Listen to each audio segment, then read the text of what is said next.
Welcome back to CLIC Connect. I'm your host, Craig. Season 10 is our second episode. Can't wait. We're so happy to be back and joining everybody. But before we bring on our guest, I would like to thank our good friends at Red Roof Franchising. Matt Hostetler and the entire development team have been with us since the beginning of the show. And we're now on season 10. Not 10 years, but season 10. So give Matt a call. Let him know that producer Danny and I sent you. They'd love to talk to you about their soft brand, their extended stay, and of course their economy brands.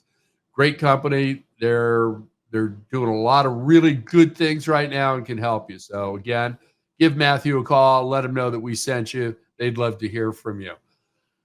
Today's topic is hotels, tech, AI, software, inventory, and so much more. We've got Omri, co-founder and CTO of Rico, joining us today. How are you, Omri? Hey, Craig. How are you? Pleasure to be here. Oh, thank you for making the time. We love having first-time guests and industry leaders on the show. It just broadens the conversation and makes us all better at an industry that we love. So thank you. Thank you. Omri, do me a favor and tell the audience about yourself and your company, please. Yeah, so as Craig said, my name is Omri Shalev, and I'm the co-founder and CTO of Rico. For those who don't know about us, Rico is a procure-to-pay software. We use a lot of AI and great technology to kind of streamline your back-of-the-house operation when it comes to purchasing, receiving, inventory management, recipe management, and also your accounts payable. I don't know about you, but I could probably use this in my house because I can't keep track of all that besides the hotels that I'm involved with. So what's the biggest inefficiencies that we're seeing today in the hotel's back of the house operation? So if you think about the back of the house, this is where the magic really happens, right? So you have so many employees over there, starting from chef and sous chef and people in charge of inventory and housekeeping managers and engineering. So if you think about the biggest inefficiencies over there, you will probably find staffing and hiring issues and training, and you'll see lots of manual processes and lack of automations in general. Many other things that you'll see, and I will talk about that throughout this episode regarding the procure-to-pay, because the procure-to-pay also combines most of the things here together, though it combines labor issues, because if you don't have purchasing managers, so who's in charge of purchasing? So then the job of purchasing goes to the chef. And if you don't have someone to do receiving, who is going to be in charge of that? So, and this is where housekeeping managers or chefs do the work themselves. So if we talk about procure-to-pay, which in my opinion is one of the biggest inefficiencies right now in the space, in the back of the house, you'll find many of those small things that I mentioned of hiring, staffing, labor in general, the lots of time waste and manual processes that currently affect both your purchasing, receiving, inventory, menu engineering, and accounts payable.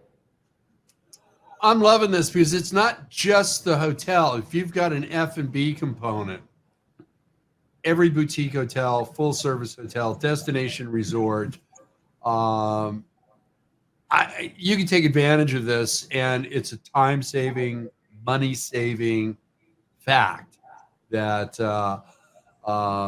can help you. Am I right on that?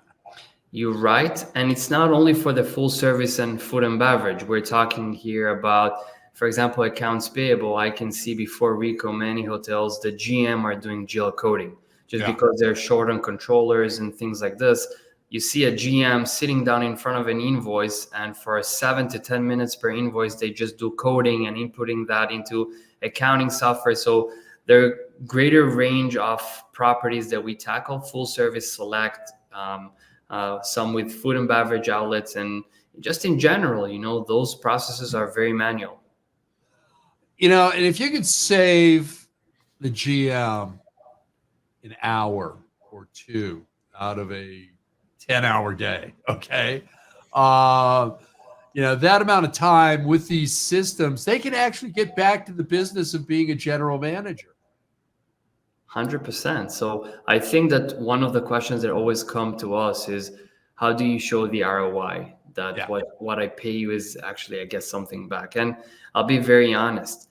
How do you measure ROI on your operation, on your employees' happiness, on those things? If I'm going to save your GM 5 hours and he's going to do something way more interesting for him, he's going to be happier and he's going to be with you for longer. I'm not sure if you've seen the research from Cornell, where they said that for every employee that leaves you, you spend roughly it costs you $6,000. Yeah. So those are kind of the things that are very important to understand.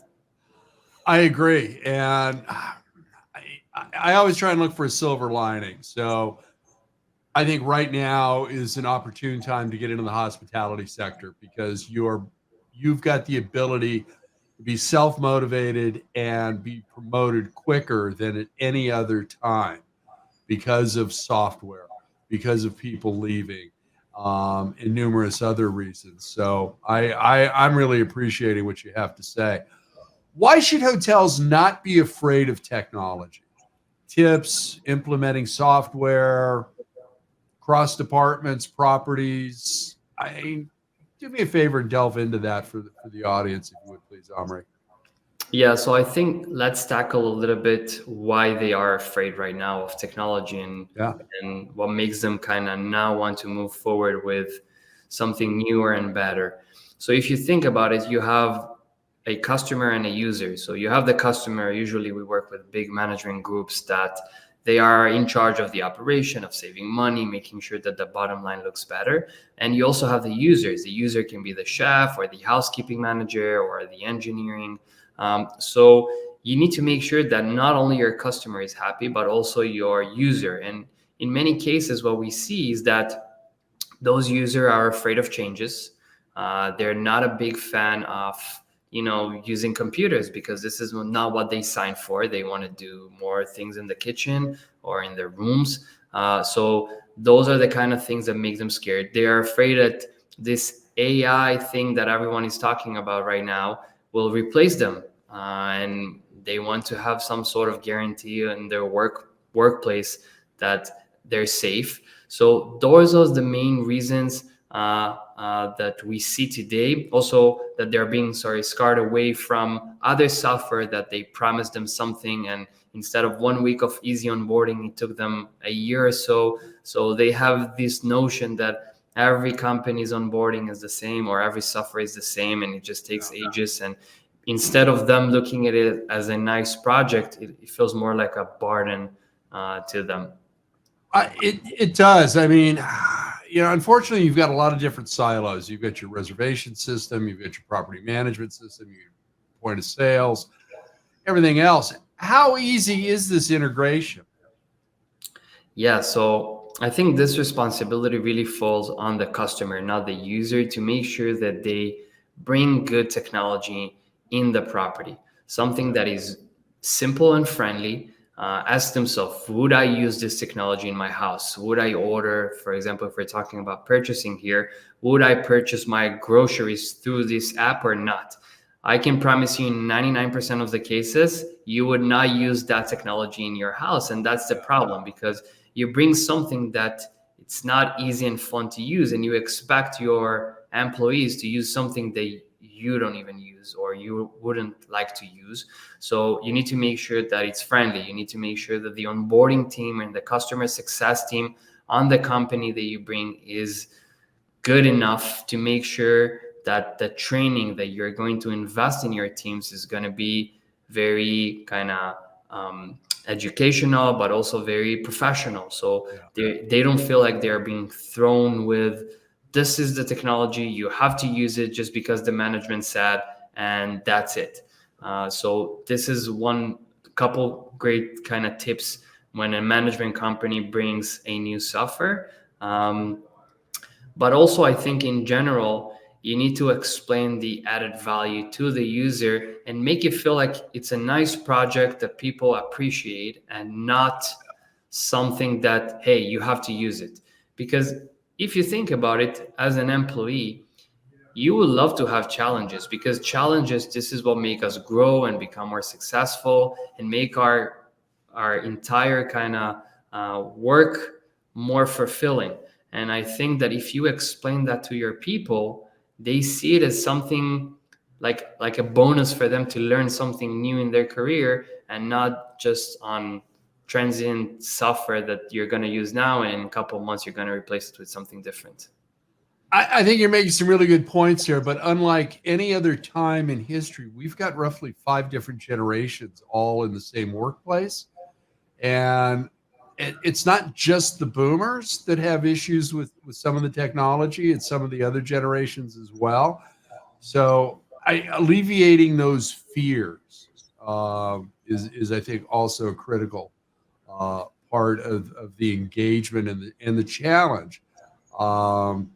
I was in one industry, and when they brought in computers to completely digitize all of the records that are recorded in a particular county or state for real estate, it was quite an undertaking, and it scared a lot of people.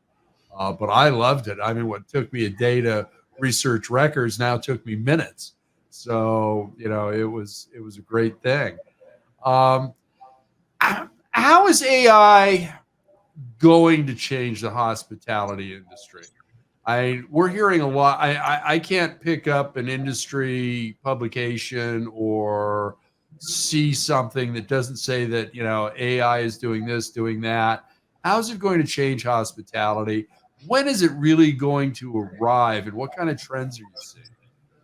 Yeah, so for those who don't know, my background is engineering. I used to work for Microsoft for a couple of years, and I saw lots of great technology out there. And all the AI and things that people talk right now, those are things that, especially in the tech space, being for a while, but now it's something that more people are aware of because of ChatGPT and some other conversations. So I think that there are some great things coming when it comes to AI and hospitality together. It can be from AI agents, so what we call in the industry RAG, which is basically, if you simplify that, this is just like a chat GPT for your business. So instead of you asking general question, chat GPT, you will be able to query or ask an AI agent in your organization based on your information. You'll be able to ask them some very crucial information. For example, how can I improve my food cost? And he will help you with that. This is something big that we're working on and starting to implement in our software. Forecasting, so combining data points, different ones from POS system and inventory and recipes and lots of great stuff into one single platform. It really helps in finding you or giving you a forecast. If you know Christmas is coming in less than 3 months from now, and I will be able to tell you, based on your occupancy rate and your past purchases and POS data, what you should order right now so you'll save money during Christmas. Those are great things. Vision, this is also something great that is coming. So you'll be able to do better inventory audits with AI vision. So you'll recognize your accounts much better. There are plenty of things. But as I said previously in some other shows and panels, it's very important that you bring it from pen and paper to a digital space. You cannot do any great, cool AI stuff if everything is in Excel or pen and paper. So first step, and we start with every customer that we have, first 90 days is to make sure that everyone fall in love with the software and you get everything lifted from pen and paper and shifted into a more digital space. I love that idea. And the AI vision, I was looking at your website a few times, and I got to tell you, every time I stepped away from your website, I had the same 2 impressions. Okay. That it was informative and it was fun. And I like the way it's set up. I like the way you have your presentations on it, and it's not an overload of information. Okay. It's the Reader's Digest, the short synopsis, the easy to digest information that leaves you going, I should make a phone call. I should talk to these people. Or, click a button and send you an email. The inventory part, I love. I don't know how many hotels are mismanaged when it comes to inventory. But there's way too many of them. But one thing that fascinated me was the recipes. Okay. Now, you give me a barbecue and I'm great. Okay. In the kitchen, not so much. But I love this idea, especially with seasonal cuisine at your F&B outlet at the hotel. And you've got holidays coming up. So now all of this integration, this vision, this AI agent, everything's working together to optimize your opportunities to buy and save money and have the inventory on hand. Am I correct on that? Yes, 100%. What am I leaving out that is also a plus for all of this that the audience should know? So I think, as I mentioned, one of the most important things is to get all those data points to communicate with each other, because we spent roughly 4 years just building our purchasing engine, because there's so many different kind of things that you need to tackle. So what happens when you order an item and this item is out of stock, but your recipe is dependent on this specific item, but another item arrives?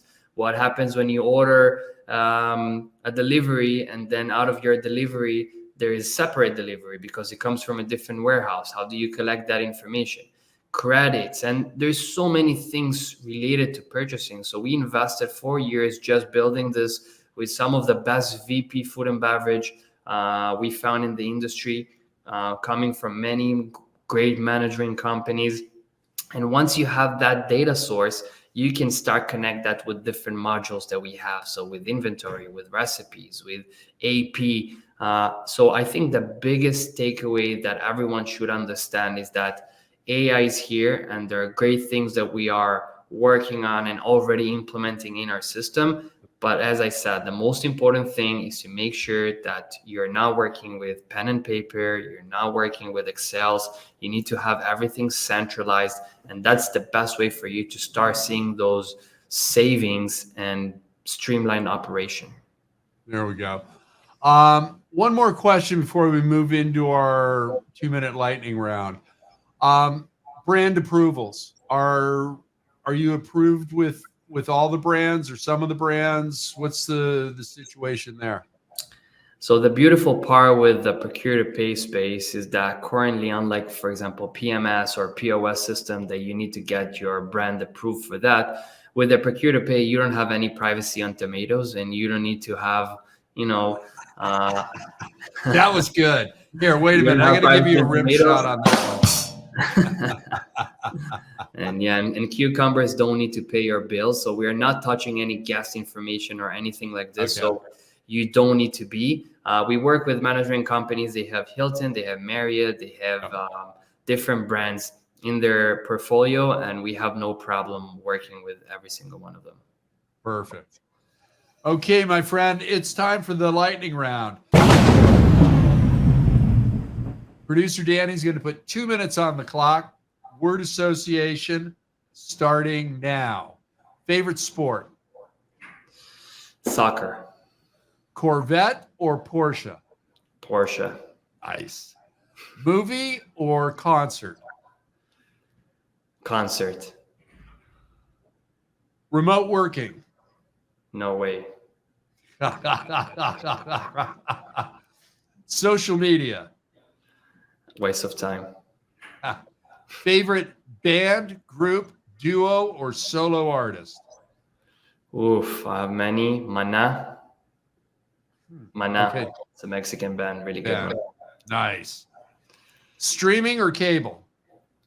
Streaming. Hotel lobby. What do you mean? What are your impressions of a hotel lobby? Do you like being there? Do you watch the people? Good smell. There you go. Best restaurant in your city? Oh, last one I was Pasta e Basta. Ooh. Favorite vacation location? Mexico. Mexico. Great. You did that in less than 2 minutes.